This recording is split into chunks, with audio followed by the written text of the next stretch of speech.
네가 누구를 향하여 말하느냐? 누구의 정신이 내게서 나왔느냐? 새벽을 깨우는 거룩한 기도자 여러분, 욥기의 지난한 말씀, 그러나 고통에 대한 이해를 감싸 안아야 될 진리와 진실의 논쟁 앞에 하나님 앞에서 여러분도 겸비함과 따뜻함이 살아있는지를 물으며 하나님의 지혜를 구하는 기도 시간이 늘 열려있기를 소망합니다. 오늘 우리가 읽어갈 하나님의 말씀은 욥기 25장, 26장입니다. 이 안에서 우리는 빌닷의 논쟁과 욥의 대답을 함께 읽어보게 될 것입니다. 이 세 번째 라운드에 서발은 등장하지 아니하고 이제 25장, 26장을 통하여 친구들의 논쟁은 이제 욥의 대답을 통하여 마감이 되고 28장의 지혜 창가와 욥의 탄식이 이어짐으로써 그 논쟁의 대단원에 막이 내리게 됩니다. 아시는 것처럼 엘리후와 하나님이 등장함으로 이 모든 논쟁의 빛이 밝혀져서 선악이 분별이 되고 그 안에 놀라운 고난을 넘어선 하나님의 복된 역사로 욥기가 매듭지어지는 것을 보게 됩니다. 그런 점에서 이 25장, 26장의 주제는 마치 혼재되어 있어서 학자들 간에 소발의 이야기가 여기 있는데 이게 무슨 잘못 얽혀 있는 것은 아닌가 하는 그런 의혹도 제기될 만큼 이 하나님의 절대 주권, 그 위대함에 대한 세미한 견해차를 드러내주고 있는데, 예를 들면 빌닷이 욥에 대한 논쟁을 하며 마치 헛웃음을 터뜨리는 것처럼, 야, 너 참 하나님 앞에 자기가 잘났다고 떠드는 꼴이 참, 내가 하나님을 알면 얼마나 아느냐, 그런 논지에 아주 짧은 세 번째 말이 진행되게 됩니다. 하나님은 하늘에 계시고 우리 인간이 여자에게서 난 자가 사람의 아들이 뭘 그렇게 의로울 수 있느냐 하고, 하물며 구더기 같은 사람,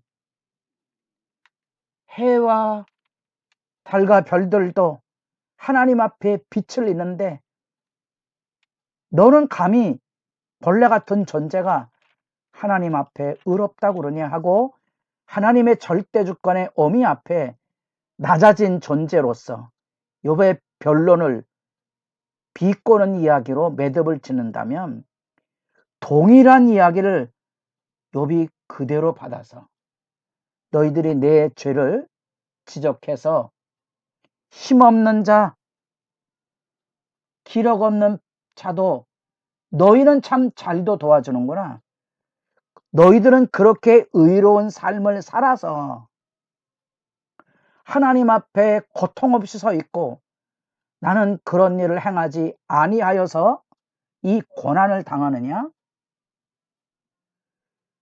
그 진리와 진실을, 하나님의 절대 주권을 너희만 아느냐는 거지요.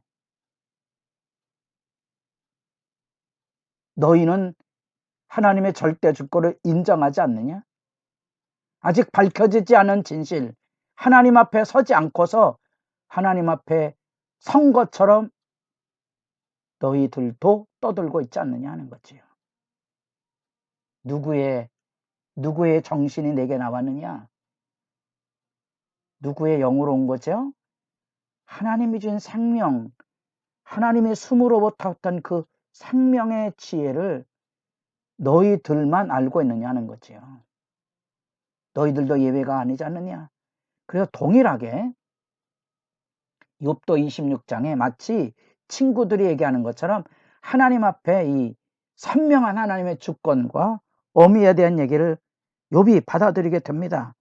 그래서 하나님의 이 주권이 이 죽음의 공간인 스월 지하세계까지 하늘과 땅과 바다 위에 다 하나님의 심판이 이루어져서 그 악의 실제를 드러내주고, 심지어 스올의 영으로 알려진 라합을 깨뜨리는, 날렵한 뱀을 무찌르는 이런 신화와 같은 당대의 사람들의 인식을 하나님의 절대주권의 어미의 심판이 있는데, 그런데 이제 인식의 차이가 하나 있습니다. 이번이 26장에서 14절 끝에 우리가 그에게서 들은 것도 속삭이는 소리일 뿐 그의 큰 능력의 우레소리를 능히 헤아리랴. 너희들도 마찬가지고 나도 마찬가지다. 아직 단정 짓지 말라. 한 가지 입장에서만, 너희들이 옳다고 보는 입장에서만 기준을 가지고 나를 범죄자 취급하지 말고 나를 책망하지 말아라. 나도 하나님 앞에 항변하고 따질 만한 이유가 있다는 거죠. 그 이유는 이 하나님의 절대주권의 어미는 아직 끝나지 않았다는 거죠. 그래서 이 27장에 길게 이 이야기를 다시 확장시켜 갑니다. 이 분명한, 어찌 보면 적나라한 말싸움 앞에서 우리가 하나님 앞에 겸비하게 엎드릴 줄 알아야지. 섣부른 정죄, 우리가 옳다고 말하는 사람들이 자기 의만을 생각함으로, 자기 옳음과 자기 편함의 입장에서만 파악함으로 고통받는 사람들을 끌어안지 못하는 섣부름을 지금 우리가 욥기 이 대화 논쟁 안에서 배우는 소중한 교훈입니다. 이게 의롭다는 자들의 무자비함이죠. 그 의롭다 하는 말에 어폐가 있는 겁니다. 그건 의로움이 아닙니다. 그건 인간의 의로움이고 인간의 열심이지요. 여러분이 천국 복음을 가장 잘 설명하고 있는 탕자의 비유에 보면 누가 의로운 자입니까? 누가 하나님 앞에 바른 자입니까? 큰 아들입니까? 방탕한 둘째 아들입니까? 그래서 섣부름이라는 게 무엇인지 알아야 됩니다. 큰 아들은 친구들의 입장에서 보면 의로운 자이지만 그는 사실 아버지 뜻을 헤아리지 못한 악인에 지나지 않는 거지요. 잃어버린 아들은 큰 아들이지 둘째 아들이 아닙니다. 둘째 아들은 돌아왔거든요.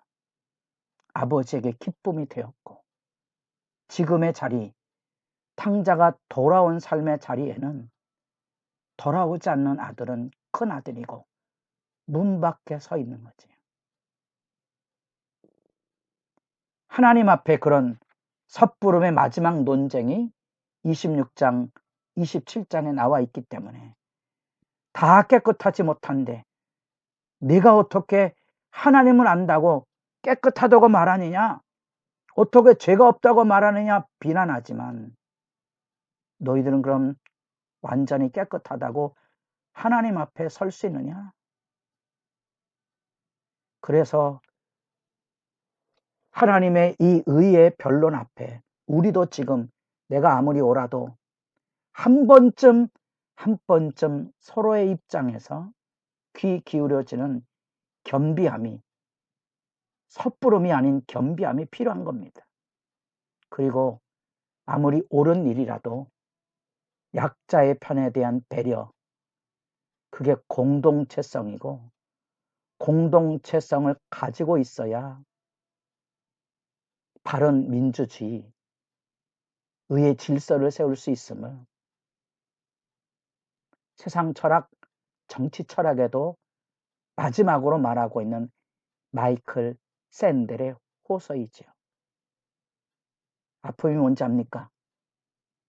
공동체성을 유지하는 가장 아름다운 신앙 공동체는 교회인데, 이 교회가 이 하나님의 의를 드러내지 못하는 아픔이 우리에게 있는 거죠. 세상 어디에 약자를 배려하고 존중하는 공동체를 세울 수 있겠습니까? 세상 정치에서 그것을 볼 수 있다고 생각하십니까? 역사에서 정의가 패배한다는 말로 싸잡아 세상을 비난하는 의의 무서운 횡포를 우리가 살펴본다면, 이렇게 지금 이 논쟁의 마지막 25장, 26장 속에서 하나님의 역사를 누가 다 헤아리겠습니까? 누가 다 헤아리겠습니까? 조금 더 겸비할 줄 알아야 하고, 하나님 앞에 더 나은 방향의 길을 모색해가는 진실한 대화가 필요한 거지요.